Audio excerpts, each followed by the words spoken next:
wabarakatuh. Halo sahabat semua, selamat datang di tayangan kali ini. Bersama saya Amiratul Zafira, kita akan membahas tentang suatu hadis di mana hadis tersebut menjelaskan apa sebenarnya warisan Nabi Muhammad SAW terhadap kita para umatnya. Hadis ini diriwayatkan melalui kisah Abu Darda radhiyallahu anhu ketika beliau sedang berada di Masjid Damaskus.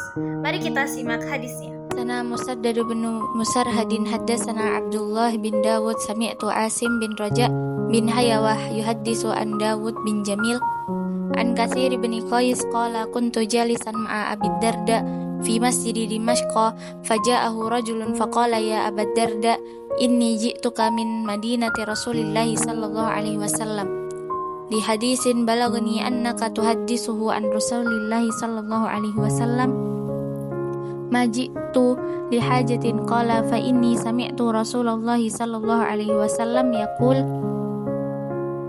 man salaka tariqan yatlubu fihi ilman salakallahu bihi tariqan min turukil jannah wa innal malaikata la tad'u ajnihataha ridan li talibil ilmi wa innal alim la yastaghfiru lahu man fis samawati wa man fil ardi wal hitanu fi jawfil ma'i wa innal fadlal alim alal abid kafadlil qamari lailatal badri ala sairil kawakib wa innal ulama warasatul anbiya wa innal anbiya lam yuwarrisu dinaron wala dirhaman warasul ilma faman akhadahu akhada bihaddin wafirin.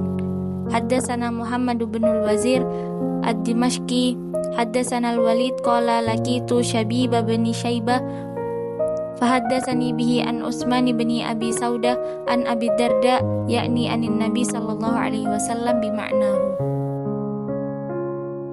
Aku pernah duduk bersama Abu Darda di Masjid Damaskus. Kemudian datanglah seorang kepadanya seraya berkata, "Wahai Abu Darda, sesungguhnya aku datang kepadamu dari kota Rasulullah sallallahu alaihi wasallam karena sebuah hadis yang telah sampai kepadaku bahwa engkau pernah meriwayatkannya dari Rasulullah sallallahu alaihi wasallam. Dan tidaklah aku datang melainkan untuk itu." Abu Darda berkata, "Aku mendengar Rasulullah SAW bersabda, barang siapa yang meniti jalan untuk menuntut ilmu, maka Allah akan mempermudah untuknya jalan menuju surga. Sesungguhnya para malaikat merendahkan sayap-sayapnya sebagai keriduan kepada penuntut ilmu. Orang yang berilmu akan dimintakan maaf oleh penduduk langit dan bumi, sampai pun ikan yang ada di dasar laut. Keutamaan orang yang berilmu dibanding ahli ibadah seperti keutamaan rembulan pada malam purnama terhadap seluruh bintang-bintang. Orang-orang berilmu adalah ahli waris para nabi, dan para nabi tidak mewariskan dinar maupun dirham, namun yang mereka wariskan hanyalah ilmu. Barang siapa yang menuntutnya, maka ia telah mengambil bagian yang banyak. Telah menceritakan kepada kami Muhammad bin Al-Wazir ad-Dimashqi telah menceritakan kepada kami Al-Walid, ia berkata, aku berjumpa dengan Shabib bin Syaibah lalu menceritakannya kepadaku dari Utsman bin Abi Saudah dari Abu Darda dari Nabi sallallahu alaihi wasallam dengan maknanya. Hadis riwayat Abu Daud 3157. Hadis ini tergolong hasan sahih, diriwayatkan oleh Abu Daud dan diperkuat oleh banyak jalur lainnya. Para ulama juga sepakat bahwasanya kandungan dari hadis ini itu sangat kuat dan menjadikan salah satu pondasi utama keutamaan ilmu dalam Islam.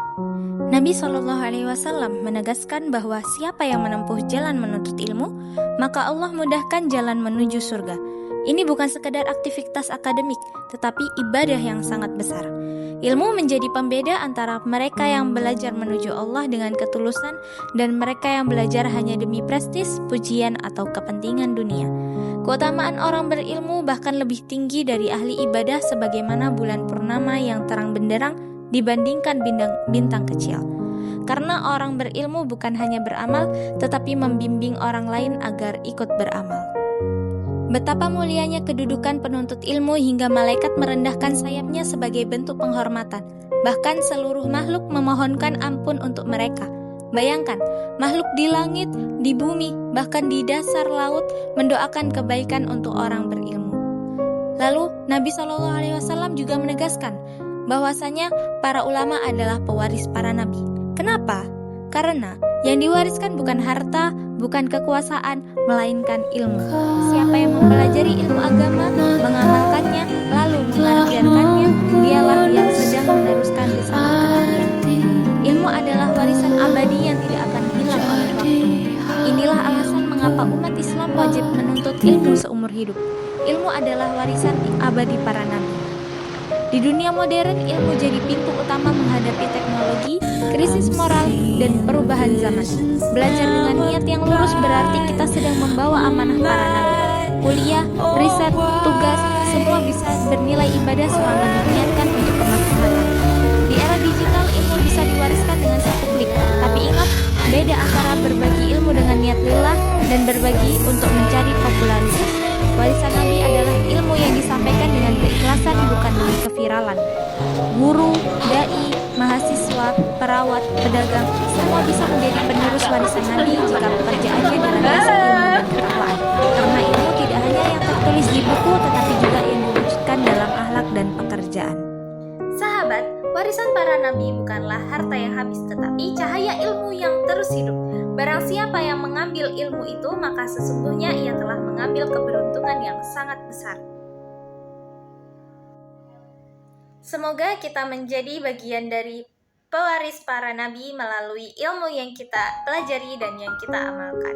Wassalamualaikum warahmatullahi wabarakatuh.